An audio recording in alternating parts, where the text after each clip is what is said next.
L'enregistre, j'ai commencé. Merci tout le monde d'être là. Merci de partager ces enseignements que le Christ nous invite à accepter. Alors, bienvenue au cours en miracle. En reconnaissant que c'est Jésus qui a dicté ce cours. Et si je n'ai pas ce point de vue à l'esprit, je vais le lire avec mon ego et qui va s'unir à l'ego d'un autre.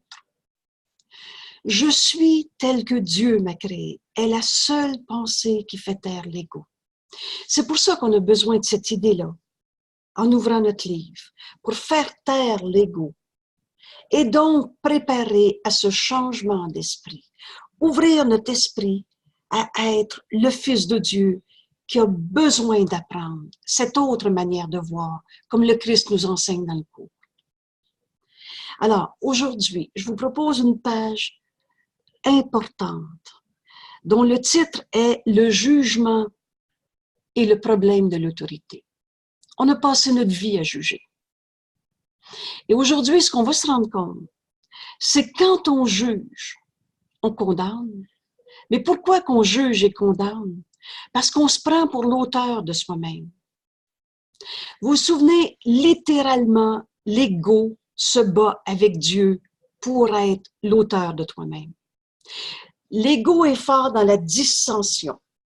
Regardez quand on est dans ce système de pensée, il y a toujours jugement, comparaison, condamnation, plus, moins.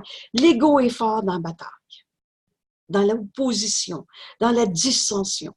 Et littéralement, l'ego se bat avec Dieu pour être l'auteur de toi-même. Vous reconnaissez beaucoup de langage de nos jours qui omet de parler de Dieu. Alors, ils vont parler de la lumière, ils vont parler de n'importe quoi, mais oublie de parler de Dieu. Alors, dans ce cours, on se reconnaît tel que Dieu nous a créés. Et Dieu n'a pas créé l'ego. La création de Dieu, elle est éternelle, elle est immuable, inchangeable. Et avec honnêteté, on reconnaît ces mots en nous. Ce que Dieu a créé, je ne peux pas le changer. Alors, Dieu n'a pas créé un ego qui a besoin d'évoluer pour arriver à quelque part. Dieu n'a pas créé le mal. Dieu n'a pas créé la culpabilité. Virgule, c'est toi, nous écrit Jésus. Alors, aujourd'hui, on va prendre comme mot-clé de notre réflexion le mot autorité. Et on a mis l'ego comme notre maître à penser, au lieu de reconnaître que Dieu est notre source. Alors, je vous invite à partager ce texte déjà avec, voilà, mot-clé, autorité. L'étude, le jugement et le problème de l'autorité. On est au texte chapitre 3, la perception innocente. Dans ma perception, comme le Christ me l'enseigne, je vais arriver à cette impossibilité que le Fils de Dieu soit coupable, à cette perception corrigée où il n'y aura plus de coupable à trouver, à cette perception innocente. Et notre réflexion porte aujourd'hui sur la notion d'autorité. À la section 6, le jugement et le problème de l'autorité. C'est à la page 49 de notre livre, donc au début du texte. Et je vous ai mis en phrase clé ou en phrase repère, en début de texte, une phrase qu'on va retrouver plus loin dans le texte. Le problème de l'autorité, 2 points, c'est la racine de tous les maux. Le problème de l'autorité, c'est la racine de tous les maux. Il n'y a pas une phrase dans ce cours qui ne dit pas exactement ce qu'elle dit. Alors, ça porte à une réflexion nécessaire. Réfléchir à comment on voit l'autorité et comment ce problème de l'autorité est à la racine de tous nos maux. Jésus nous dit, nous avons déjà parlé du jugement dernier, mais pas suffisamment en détail. Alors, la première information que Jésus ajoute ici, après le jugement dernier, il n'y en aura plus. C'est pas Dieu qui va condamner, séparer les bons et les mauvais. Le jugement dernier, c'est qu'il n'y aura plus de jugement. Et le jugement est symbolique, nous dit Jésus, parce qu'au-delà de la perception, il n'y a pas de jugement. Au-delà du monde de la perception, il n'y a pas de jugement. Dieu ne juge pas, ne condamne pas. Impossible que Dieu voie autrement que la vérité éternelle et inchangeable. Donc, il ne peut pas séparer et condamner. Au-delà de la perception, il n'y a pas de jugement. Et c'est là qu'on s'en va. En donnant toutes nos perceptions au Saint-Esprit, en apprenant du Christ, on va aller au-delà de tous nos jugements de séparation. Il n'y aura plus de jugement qu'on va garder en guillemets vrai dans notre esprit. Quand la Bible dit « ne jugez point » afin que vous ne soyez point jugés, cela signifie que si tu juges la réalité d'autrui, tu ne pourras pas éviter de juger la tienne. Si tu juges la réalité d'autrui, tu ne pourras pas éviter de te juger, de te condamner, de te penser séparé, de te penser exclu. C'est le choix de juger et c'est notre décision. C'est pas vrai qu'on est obligé de juger. Et c'est pas vrai qu'on va juger tout le temps. On a besoin d'apprendre ce que le Christ nous enseigne aujourd'hui. Et on va apprendre à aller au-delà des jugements. Parce que c'est un choix à juger. C'est le choix de juger plutôt que de connaître qui est la cause qui te fait perdre la paix. La paix de Dieu est en nous. Elle ne nous a jamais quittés. Et donc, pourquoi je ne suis pas en paix? Parce que je suis en train de juger, condamner, séparer un frère. Le jugement est le processus sur lequel repose la perception. Quand on juge, on part de ce qu'on perçoit, mais on ne part pas de la connaissance. Parce que si j'acceptais cette connaissance, tu es tel que Dieu t'a créé, je ne pourrais pas juger, condamner. Je ne pourrais même pas comparer. Un fils de Dieu, c'est comme un fils de Dieu. Jésus nous dit, ton esprit est pareil au mien, le mien est pareil au tien. Donc, c'est vrai pour tous nos frères. Alors, le jugement est un processus sur lequel repose la perception, mais non la connaissance, mais non la vérité, non ce qui est cette connaissance en nous telle que Dieu nous a créés.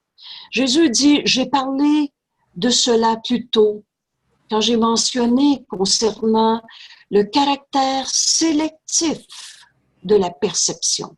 Quand on perçoit, on trie, on choisit ce qu'on regarde et on oublie de regarder la connaissance, l'ensemble, la vérité. C'est le caractère sélectif de la perception que l'évaluation en était l'évident préalable. Donc, préalable au jugement, c'est notre perception avec ce caractère sélectif. Et donc, on choisit de voir l'autre dans nos perceptions sélectives. Et c'est là-dessus qu'on base nos jugements. Le jugement comporte toujours un rejet. Juger, c'est séparer. C'est rejeter. C'est refuser d'accepter la vérité telle que Dieu t'a créée. Le jugement comporte toujours un rejet. Prenez ce repère-là. Juger, c'est rejeter. Une partie. Il ne souligne jamais uniquement les aspects positifs de ce qui est jugé, que ce soit en toi ou en autrui. N'oubliez pas, tantôt, on a lu, si tu juges autrui, tu vas inévitablement te juger aussi. Ce qui a été perçu et rejeté où ce qui a été jugé et trouvé insuffisant reste dans ton esprit parce que tu l'as perçu. L'une des illusions dont tu souffres est de croire l'une des illusions dont tu souffres est de croire que ce que tu as jugé et rejeté n'a aucun effet. Je m'en occuperai pas de ça. Le ça, la personne, la situation, je viens de la rejeter en la jugeant, condamnant. L'une des illusions, c'est de penser que ça n'a pas d'effet. Cela ne peut pas être vrai, à moins de croire aussi que ce que tu as jugé, rejeté, n'existe pas. Mais de toute évidence, ce n'est pas ce que tu crois. Sinon, tu ne l'aurais pas jugé, rejeté, si ce n'était pas réel, si ça n'existait pas. Alors, peu importe en définitive que ton jugement soit juste ou faux, dans les deux cas, tu places ta croyance dans l'irréel. Le réel, Dieu l'a créé, est éternel, inchangeable.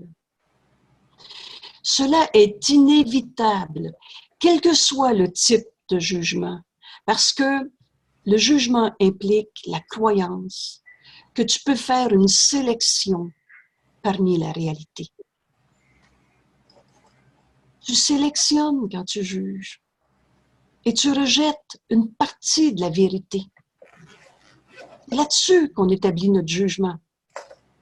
Jésus nous dit, tu n'as aucune idée de l'immense délivrance, de la paix profonde qui viennent d'une rencontre totalement dépourvue de jugement avec toi-même et avec tes frères. Voilà l'invitation que Jésus nous fait. Et pensez-y encore une seconde. Dans une situation, dans une relation totalement dépourvue de jugement, il ne nous resterait plus de confrontation possible, de perte, de manque, de bataille. Imagine l'immense délivrance, imagine la paix profonde que ça représente. Dans une rencontre totalement dépourvue de jugement avec toi-même et avec tes frères, on serait enfin libre d'être notre vérité en voyant l'autre tel que Dieu l'a créé. Qu'est-ce qui nous resterait à vivre? Le réel, l'éternel. Et c'est ça, ce bonheur qui n'a pas de fin. Mais quand tu reconnais ce que tu es et ce que sont tes frères, tu te rends compte que les juger, de quelque façon que ce soit, en bien ou en mal, n'a aucune signification. En fait, ce qu'il signifie est perdu pour toi, précisément parce que tu les juges. C'est le fait de les juger. Ce qu'il signifie en les jugeant, ce qu'il signifie est perdu pour toi, précisément parce que tu les juges. Si je juge et condamne ma mère, elle a été alcoolique, c'est pour ça que moi j'ai eu de la misère, puis c'est pour ça que je bois, j'avais ça dans mes gènes, ou elle m'a appris ça. En la jugeant, je me condamne. Et c'est le fait de la juger, condamner, qui fait que je ne la connais pas, dans la connaissance. Parce que ma mission particulière est de guérir en moi, je viens d'évoquer la situation d'alcool. Au lieu de garder vrai le jugement de condamnation, dans la connaissance, le Fils de Dieu, lui, n'a pas besoin de se battre, n'a pas besoin de juger et condamner. Parce qu'en acceptant la vérité, je vais enfin pardonner en moi cette illusion de alcool, c'est bien pour moi, ou alcool, j'en veux, j'en ai besoin, de manque, de bonheur ou de punition. On invente n'importe quoi dans nos jugements de condamnation, mais ce n'est pas notre réalité. Imagine l'immense délivrance et la paix profonde. d'une rencontre totalement dépourvue de jugement avec toi-même et avec tes frères. Donc, Angèle, Oui, ça veut dire, quand tu juges, c'est que tu ne reconnais pas la sainteté de ton frère et ta sainteté. exact. C'est ça? Parce que si tu étais dans cette connaissance, il te serait impensable de juger et condamner. Et c'est pour ça qu'au début de ce texte, Jésus nous fait allusion ou nous enseigne sur le jugement dernier. C'est pas un bon Dieu qui va séparer bon et mauvais, comme on a inventé dans nos scénarios, pour garder vrais les coupables à quelque part. Mais il n'y en aura plus de jugement. Dans la connaissance, il n'y en a pas de jugement. Et c'est le fait de juger plutôt que de connaître qu'on est la sainteté du Fils de Dieu en ce monde qui nous fait perdre la paix. Le jugement dernier, c'est la fin du règne de l'ego. Et donc, la fin des jugements de séparation, condamnation. Exactement. Ou je suis un fils de Dieu ou je suis un égo. Tu viens donc de nous rappeler que si on accepte cette connaissance, en reconnaissant que tous mes problèmes, c'est un problème d'autorité. Hey, je ne me suis pas créé tout seul. Je suis le fils de Dieu comme Dieu m'a créé. Donc, il n'y aura plus de culpabilité possible. L'ego n'existe pas. Sauf dans mon rêve de coupable, dans ce jugement, condamnation de séparation. Et pourquoi je l'ai gardé en moi? Parce que je l'ai projeté sur l'autre. Je dis, j'ai de la misère dans la vie parce que ma mère a été alcoolique. C'est ce jugement de condamnation plutôt que de connaître ma mère, qui est un fils de Dieu comme Dieu l'a créé.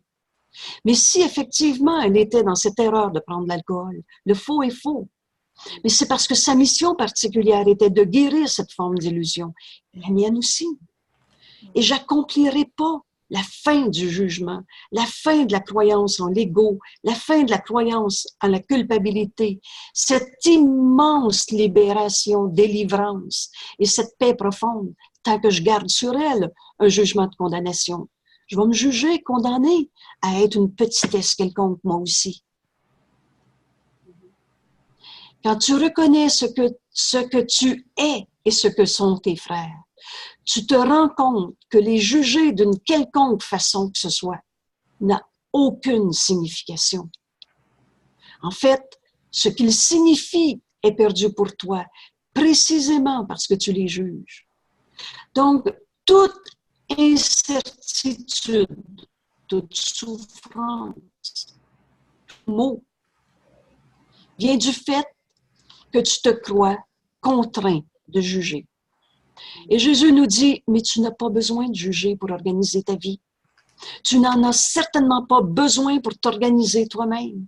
On a-tu besoin de se condamner pour trouver la paix de Dieu qui est toujours en nous?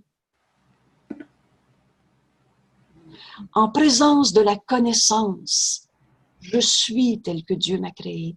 Je viens dans cette phrase que Jésus m'enseigne, de reconnaître que Dieu est mon Créateur, la source, et que la pensée n'est pas sa source. On est en Dieu en ce moment. Et si je viens en présence de cette connaissance, de reconnaître le Fils de Dieu en moi, c'est parce que je viens de cesser de te juger et condamner et de reconnaître que c'est vrai aussi pour toi. Parce que si je continue de te juger, je vais m'inventer n'importe quoi comme scénario, mais je ne reconnaîtrai pas cette connaissance en moi. Parce que dans la présence de la connaissance, tout jugement est automatiquement suspendu. Et c'est ce processus qui permet à la reconnaissance de remplacer la perception. Voilà où nous conduit ce soir notre réflexion à partir du mot-clé, l'autorité. Et cette phrase repère quand Jésus nous dit « tous tes problèmes ». À la racine, c'est un problème avec l'autorité. Le problème de l'autorité est la racine de tous tes maux. Donc, en cessant de juger, ce processus va permettre de remplacer nos perceptions par la connaissance. On va donc accepter cette connaissance. Elle est déjà en nous. Dieu nous a donné sa pensée pas la moitié de sa pensée, pas une partie de sa pensée. On est la pensée de Dieu. On est cette source, cette connaissance, pardon. Et Jésus dit, tu as très peur de tout ce que tu as perçu, mais as refusé d'accepter. On a refusé d'accepter la connaissance. Tu crois que ce que tu as refusé d'accepter, tu en as perdu le contrôle. L'ego veut contrôler. C'est pourquoi tu le vois, ou bien dans tes cauchemars, ou sous d'agréables déguisements dans ce qui semble être tes rêves plus heureux. Mais tu refuses d'accepter la vérité. Rien de ce que tu as refusé d'accepter peut être amené à la conscience. Prenez cette phrase comme un enseignement, une révélation. Si j'ai pas conscience de l'amour de Dieu en nous, de sa miséricorde, comme on a étudié dans les récompenses de Dieu, le texte de la semaine passée, si j'ai pas conscience de tout ce que Dieu m'a donné, c'est parce que je l'ai refusé. Et je l'ai refusé parce que j'ai gardé vrai mes jugements qui sont basés sur la perception, sur la sélection. Et j'ai refusé la vérité en acceptant une seule illusion. Vous vous souvenez, dans la vérité, il n'y en a pas d'illusion. Et Jésus dit, mais rien de ce que tu as refusé d'accepter ne peut être amené à ta conscience. Ce n'est pas dangereux en soi, mais tu en as fait quelque chose qui te paraît dangereux, qui te paraît être la source de ta souffrance. Par exemple, au paragraphe 5, Jésus dit, quand tu es fatigué, c'est parce que tu t'es jugé capable d'être fatigué. Vous vous souvenez, un repère avec le langage de secours qui dit exactement ce qu'il dit, mais dans le sens que Jésus emploie ces mots. Dans la fatigue relève de la désinspiration. Au lieu d'être inspiré par Dieu, par l'Esprit de Dieu que nous sommes, on est inspiré par l'ego, les jugements, la séparation. Voilà la fatigue. Quand tu es fatigué, c'est parce que tu t'es jugé capable d'être fatigué. Quand tu ris de quelqu'un, c'est parce que tu l'as jugé indigne, petitesse, coupable. Quand tu ris de toi-même, il faut que tu ris aussi des autres, ne serait-ce que parce que tu ne peux pas supporter l'idée d'être plus indigne qu'ils le sont. Et tout cela te fatigue, nous dit Jésus, parce que c'est littéralement décourageant. Et Jésus dit, tu n'es pas réellement capable d'être fatigué, mais tu es parfaitement capable de te lasser, de cesser, de te détourner de Dieu, de te détourner de ta vérité, d'inventer un ego qui est l'auteur de toi-même. L'effort qu'exige un jugement incessant, n'oubliez pas, le jugement est basé sur la perception. La perception est toujours sélective. Donc, elle refuse la vérité qui est unité, telle que Dieu nous a créés. L'effort qu'exige un jugement incessant est pratiquement intolérable, nous dit Jésus. C'est pour ça qu'on trouve la vie dure, parce qu'on juge et condamne. C'est pour ça qu'on est fatigué, désinspiré, parce qu'on juge et condamne. Cet effort qu'exige le jugement incessant est pratiquement intolérable. Et Jésus nous dit une réflexion qui mérite d'être entendue. Il est curieux qu'une aptitude aussi débilitante soit tellement chérie. Mon Dieu, qu'on les a chéris, nos jugements de condamnation. Mon Dieu, qu'on continue de croire, de thérapiser, que je suis souffrante parce que ma mère était comme ça. On jure qu'on a raison de condamner nos parents, l'autre, de n'importe quelle manière. L'effort qu'exige un jugement incessant est pratiquement intolérable. Il est curieux qu'une aptitude aussi débilitante, aussi souffrante, aussi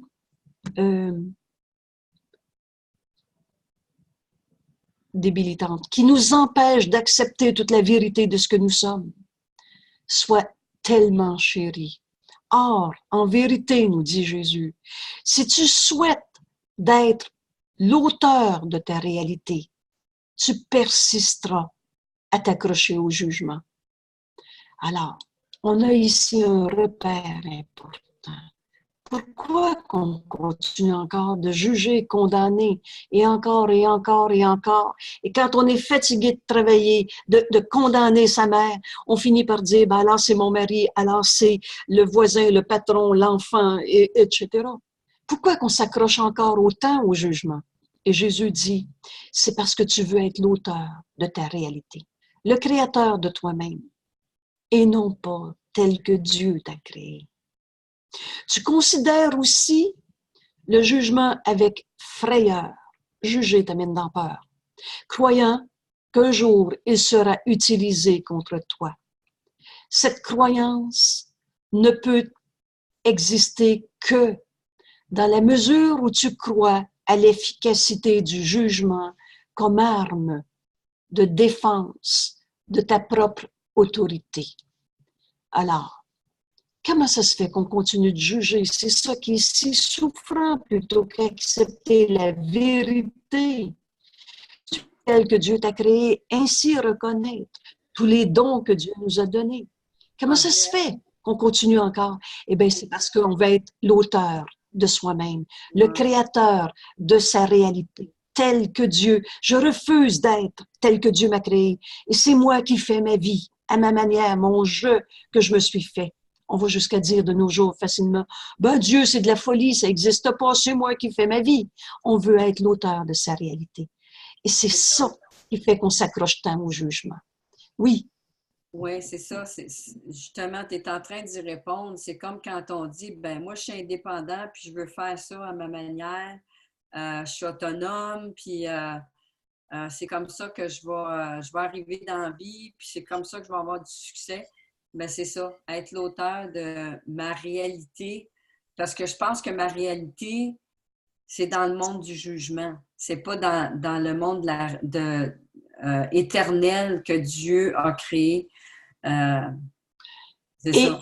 Et Je en fais fait, à ma manière. Tu sais. et voilà.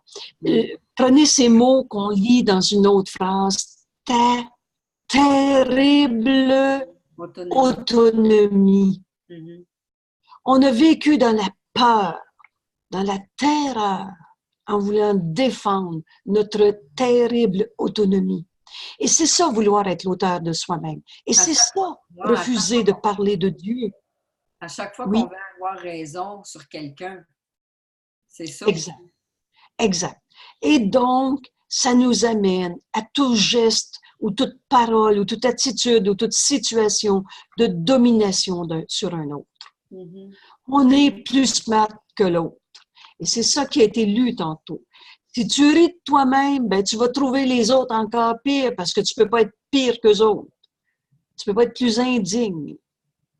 Et tout cela, on s'accroche à nos jugements parce qu'on veut être l'auteur de soi-même. L'ego veut tuer Dieu, littéralement. Et pourquoi qu'on garde nos jugements alors qu'on n'est pas bien quand on juge et condamne? On a tout de suite peur d'être attaqué aussi. Et donc, c'est parce qu'on l'utilise comme arme pour défendre sa propre autorité. Mais c'est pas le bonheur. Et Dieu t'offre, et Dieu n'offre que miséricorde, que l'amour. Et l'amour que Dieu t'offre, il est entier, jamais conditionnel. Dieu t'a jamais aimé moins. Dieu t'a jamais aimé plus. Dieu en a jamais aimé un autre moins ou plus.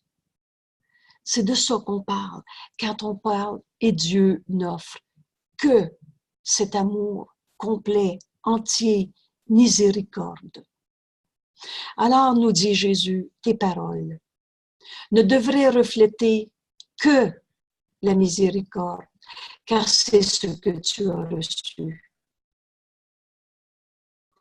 c'est ce que tu devrais donner. Et en donnant à ton frère miséricorde, cet amour de Dieu complet, entier, il n'est d'amour que une sorte d'amour, que comme Dieu t'aime et comme tu aimes Dieu. Et ainsi tu aimes ton frère. Tu peux pas aimer Dieu sans aimer ton frère. Et c'est tous le même amour. C'est de ça qu'on parle quand on parle de la miséricorde de Dieu. Tes paroles ne devraient refléter que la miséricorde, car c'est ce que tu as reçu et c'est ce que tu devrais donner. La justice est un expédient temporaire. La justice est une tentative pour t'enseigner la signification de la miséricorde.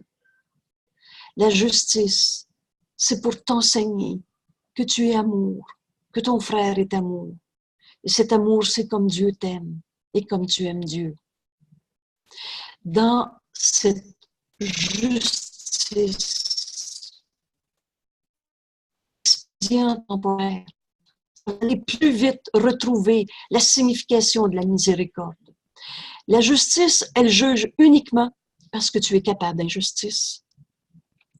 Et là-dessus, on était capable d'injustice. Jésus nous dit, j'ai parlé de symptômes différents. On vit nos misères de multiples manières, de multiples symptômes différents. Et à ce niveau, les variations sont presque infinies. Toutefois, il y a une seule cause à tous nos symptômes de souffrance. Pour elles toutes, c'est le problème de l'autorité. Le problème de l'autorité, c'est la racine de tous les maux. C'est quand même incroyable. Ce cours est simple. Toutes les sortes de problèmes qu'on a vécus dans ce monde. Pense à l'immense libération, l'immense délivrance, à la paix profonde qui vient d'une rencontre entièrement dépourvue de jugement. Jugement sur toi-même ou jugement sur ton frère. On ne pourrait plus souffrir, quelles que soient les formes de symptômes qu'on s'invente, qu'on perçoit. Une seule cause, le problème de l'autorité. C'est la racine, en guillemets, de tous les maux.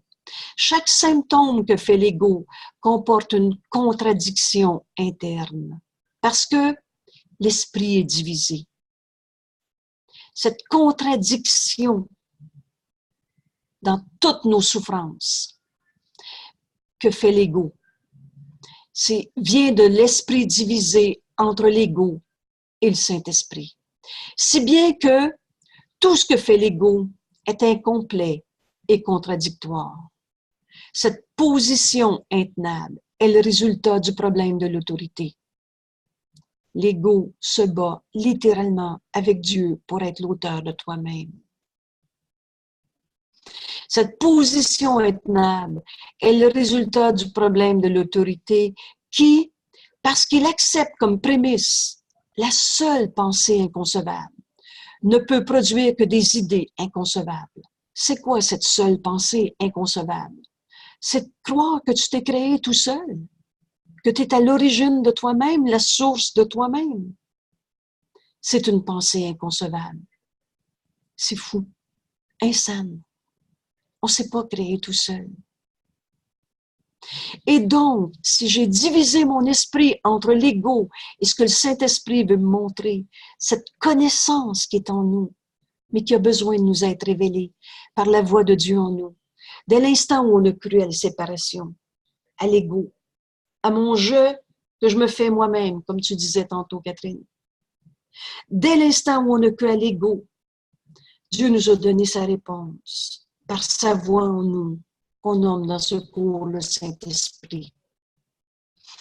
Donc, tous nos problèmes, quelque forme qu'elles prennent, quelques symptômes différents, et Jésus spécifie, à ce niveau, on peut s'inventer n'importe quoi, ou presque, comme variation de symptômes. Ça vient toujours du problème d'autorité. On se prend pour l'auteur de soi-même, le créateur de soi-même. C'est une pensée inconcevable. Et ça produit donc des idées inconcevables.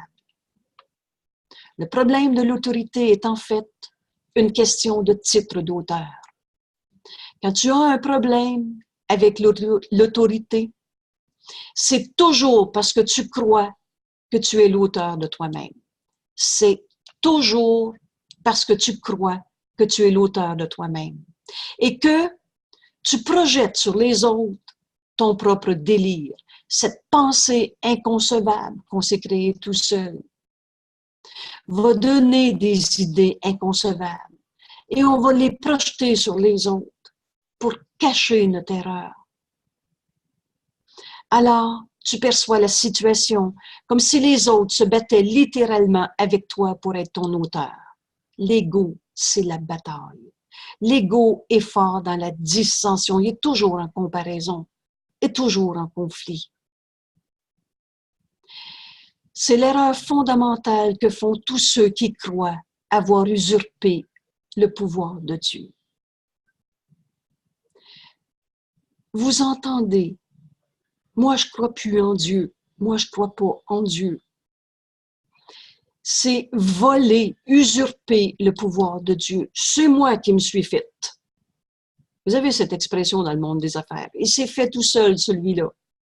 Mais vous l'avez de bien des manières dans le langage courant. Moi, je ne crois pas à Dieu, c'est moi qui fais ma vie. Donc, c'est l'erreur fondamentale de tous ceux qui croient avoir usurpé le pouvoir de Dieu, volé à Dieu son droit d'auteur, créateur de soi-même. Cette croyance, nous dit Jésus, leur fait très peur. Mais Dieu n'en est guère troublé. Il a toutefois très hâte de la défaire, cette croyance, que te voler Dieu en te mettant à être ton propre, entre guillemets, créateur. Dieu, toi, ton propre Dieu.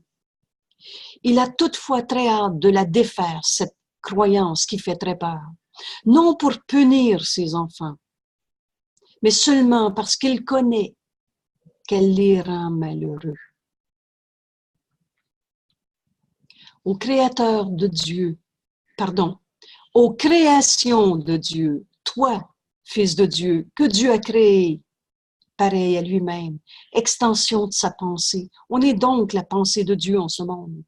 Toi, que Jésus nomme ici, aux créations de Dieu, est donné leur véritable titre d'auteur. Dieu t'a créé pareil à lui-même. Il t'a créé créateur, mais tu n'es pas la source de toi-même. Tu ne peux pas avoir volé Dieu, mais tu le penses en disant Dieu n'existe pas, c'est moi qui m'ai fait moi-même.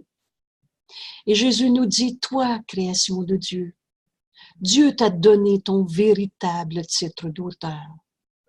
Mais tu préfères être anonyme lorsque tu choisis de te séparer de Dieu, de ton auteur, en majuscule.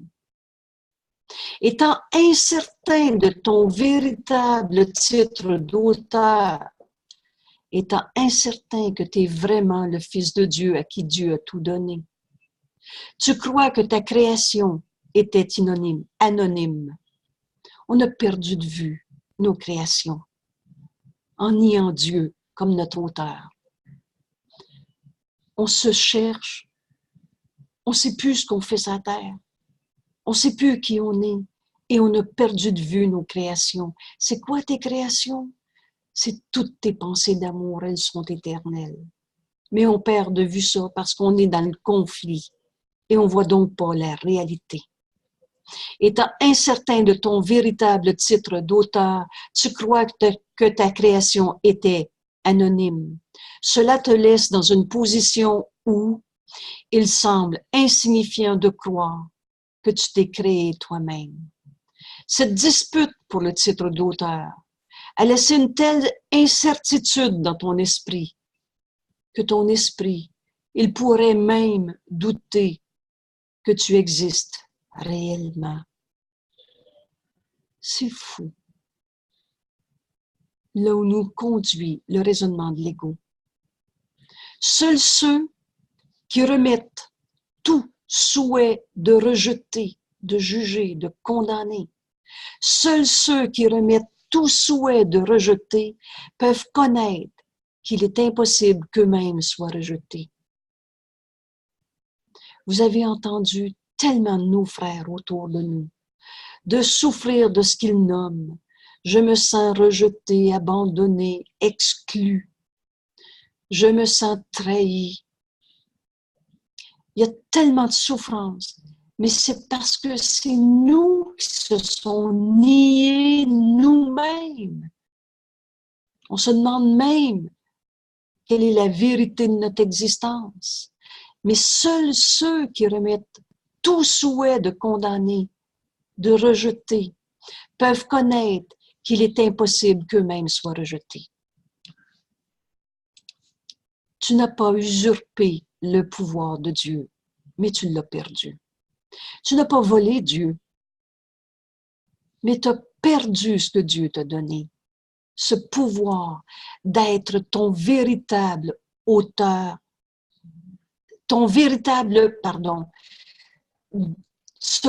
cette réalité d'être l'auteur tel que Dieu t'a créé. On est co-créateur avec Dieu. Quand on va accepter la reconnaissance de notre vérité, au lieu de se battre continuellement pour défendre la position de notre ego,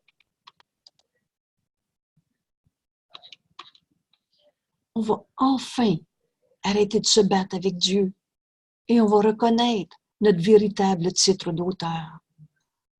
Puis dans une autre leçon, ça dit que Dieu nous garantit notre impeccabilité.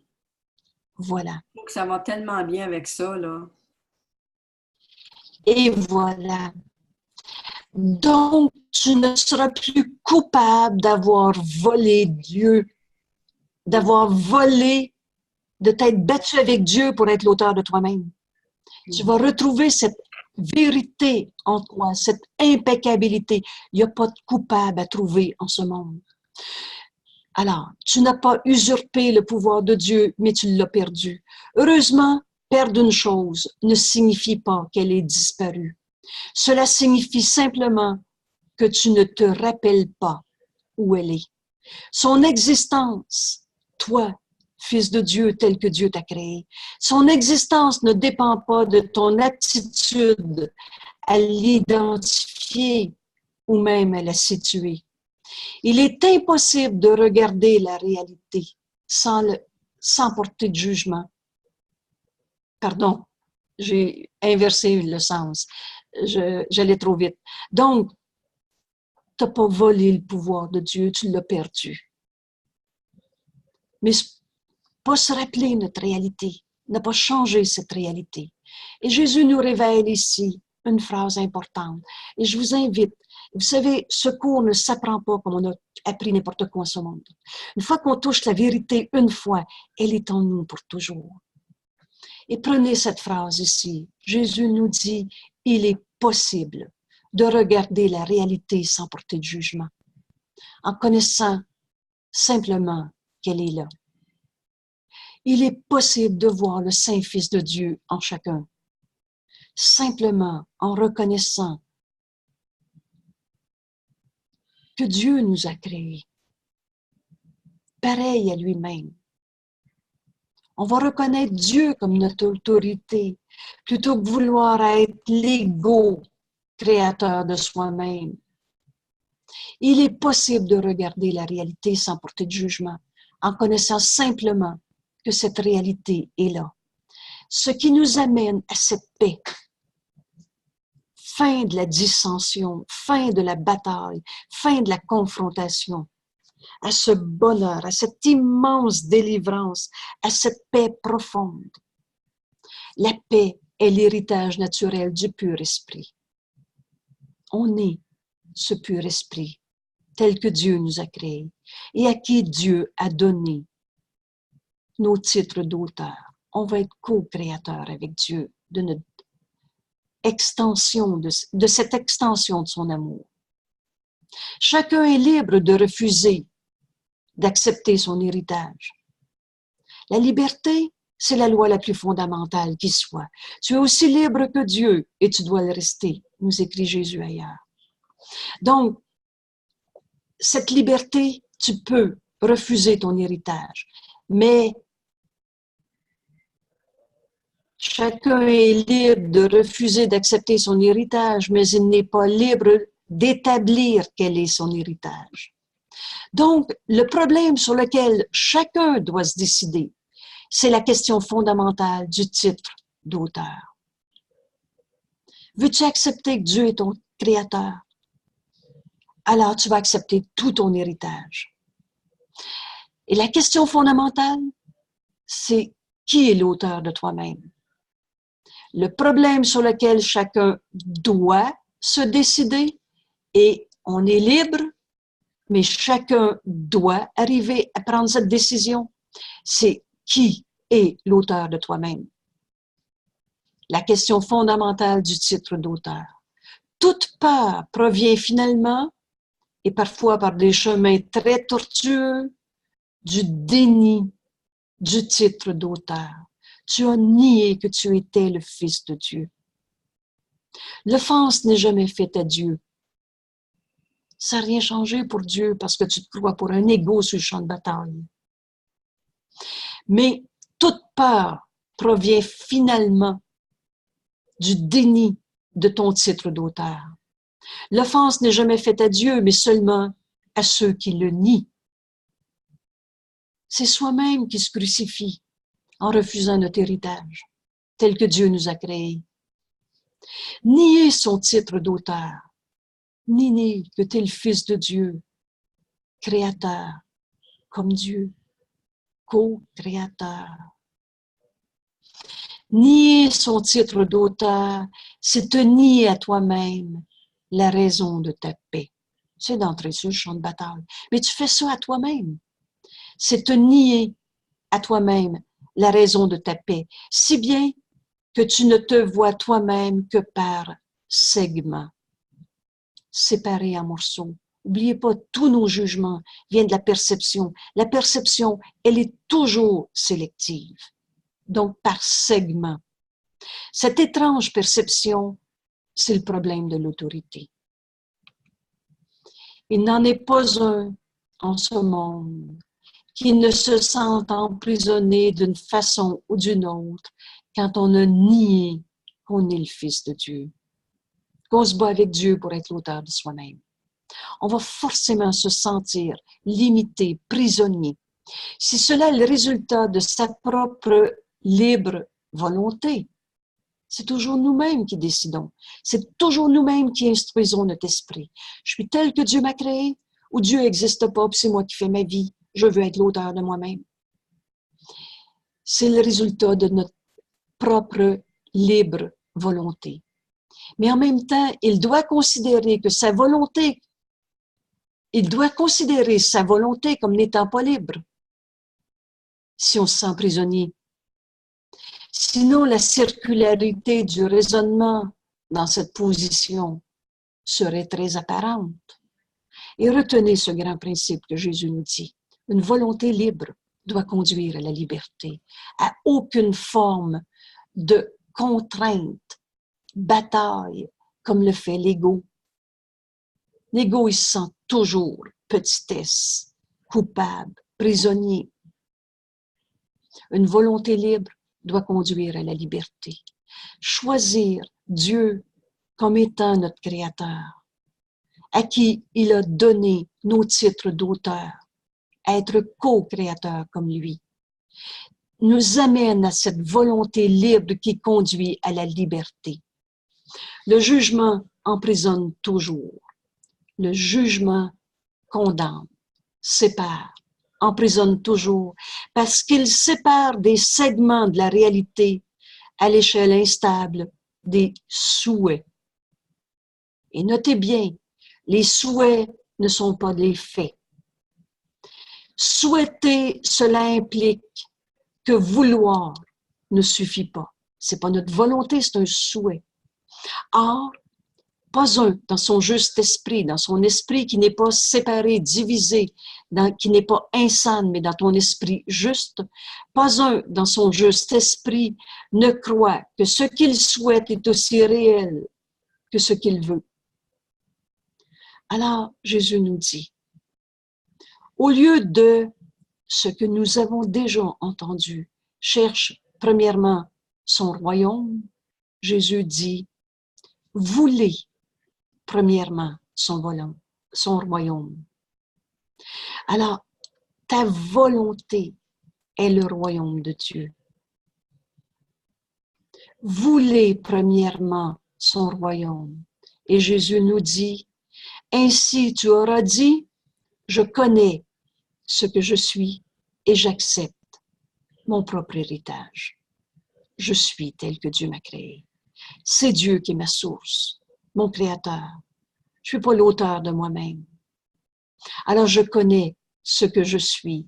Quand je reconnais que ma volonté est la même que celle que Dieu, que ma volonté voulait premièrement le royaume, son royaume.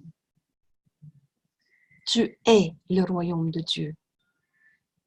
Le Fils de Dieu a tout et est tout. Mais l'ego, en se prenant pour l'auteur de lui-même, a perçu à travers des segments. Et c'est là que le jugement emprisonne toujours.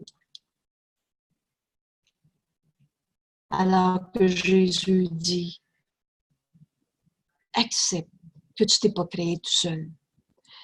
Accepte que Dieu est ta source, l'auteur. Ça ne sera pas de la domination par un Dieu supérieur. Ça va être de reconnaître tes propres droits d'auteur. Aux créations de Dieu est donné leur véritable titre d'auteur. Mais si tu préfères être anonyme tel que Dieu, non pas tel que Dieu t'a créé, mais comme l'ego t'a fait, mais tu préfères être anonyme parce que tu choisis de te séparer de Dieu, de ton auteur. Et on devient incertain de ce qu'on est. Cette dispute pour le titre d'auteur a laissé une telle incertitude dans ton esprit que l'esprit se nie lui-même. On ne sait plus qui on est, on ne sait plus ce qu'on vient faire sur la terre. Et il doute de ce qu'il est, il doute même de son existence. Pardon. Excusez-moi, petit oubli. Cette dispute pour le titre d'auteur a laissé une telle incertitude dans ton esprit qu'il pourrait même douter que tu existes réellement. Seuls ceux qui remettent tout jugement de rejeter, seuls ceux qui remettent tout souhait de rejeter, tout jugement de séparation, peuvent connaître qu'il est impossible qu'eux-mêmes soient rejetés. Pourquoi qu'on pensait à être séparés, tout seul, abandonnés, trahis, parce qu'on jugeait, condamnés. Et Jésus nous dit, il est possible de regarder la réalité dans la vie de tous les jours, telle que Dieu m'a créée, sans porter de jugement, en connaissant tout simplement que cette réalité est là. Tu es tel que Dieu t'a créé. Et par exemple, je donnais l'exemple. Moi, j'ai eu de la misère dans la vie parce que ma mère a été alcoolique. Alors, au lieu de la juger, je vais reconnaître la vérité en elle, telle que Dieu l'a créée. Et le Saint-Esprit va me montrer que c'est en acceptant la vérité en ma mère, telle que Dieu l'a créée, que je vais reconnaître que je suis tel que Dieu m'a créé. Et ensemble, notre mission est donc de guérir en nous cette forme d'illusion en ce monde. Et on va devenir l'extension de l'amour de Dieu plutôt qu'un champ de bataille, sans fin, dans des symptômes sans fin. Enfin libre d'aimer.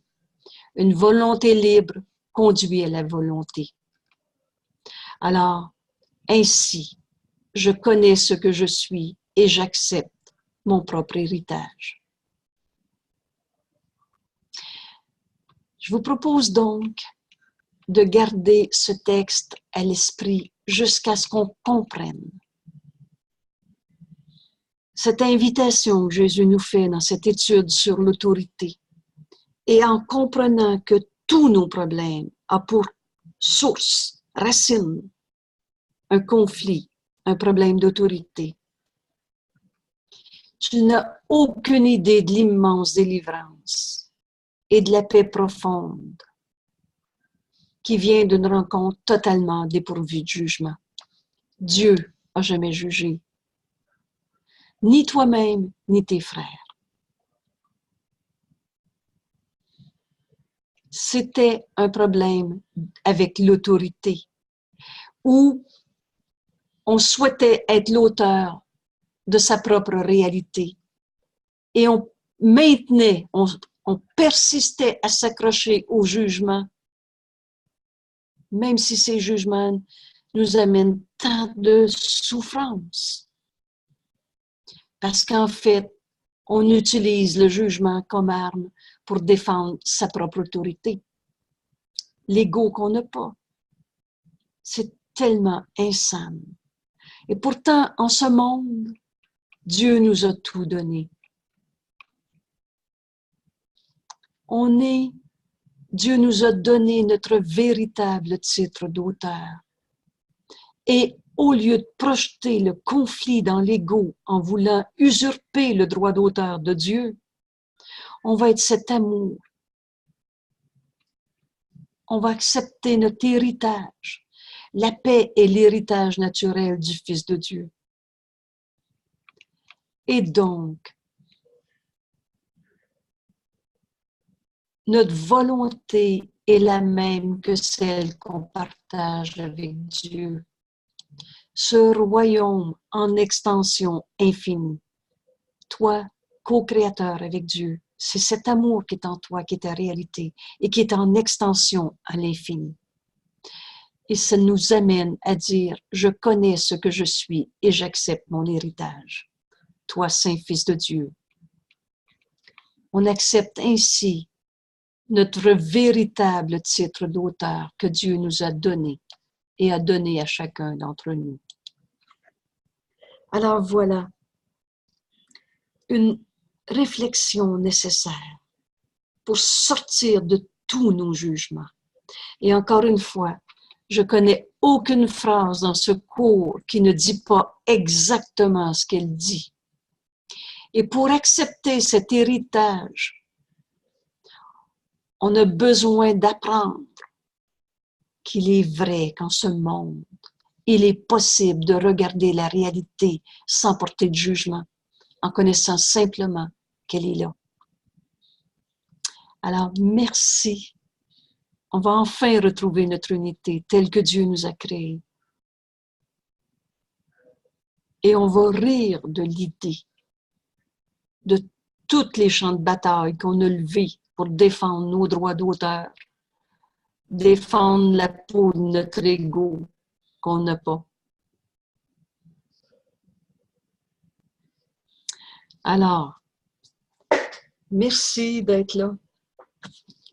Merci de partager cette invitation du Christ à vivre cette immense délivrance, d'être dans des relations sans jugement. Et c'est là qu'on va accepter tout l'amour que Dieu a pour nous. Et de quelle manière nos paroles vont ainsi refléter cette miséricorde.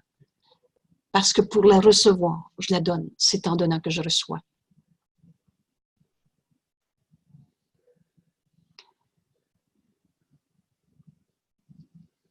Merci infiniment. Tous nos problèmes, la racine de tous nos maux est un problème d'autorité. On se bat littéralement avec Dieu pour être l'auteur de nous-mêmes. Reconnaissant cette insanité dans notre esprit divisé et qui se bat entre Dieu ou l'ego. On va reconnaître cette pensée complètement inconcevable de croire qu'on s'est créé tout seul. Et au lieu de penser qu'on a volé Dieu, usurpé le pouvoir de Dieu, on va reconnaître le faux pour le faux. Je suis tel que Dieu m'a créé. Et il est possible en ce monde, et c'est là qu'on s'en va, de vivre sans jugement. Il est possible de regarder la réalité sans porter de jugement. Voilà cette idée que Jésus nous invite à partager. Tout simplement en connaissant que tu es tel que Dieu t'a créé. Je suis tel que Dieu m'a créé. Et donc, on ne se bat plus avec Dieu pour être l'auteur de soi-même. Et on va enfin accepter notre héritage. Et c'est cette paix, ce bonheur sans limite comme Dieu nous a créés. Merci tout le monde. Est-ce qu'il y a des questions, des commentaires? Alors, on va arrêter ici l'enregistrement et continuer entre nous la discussion.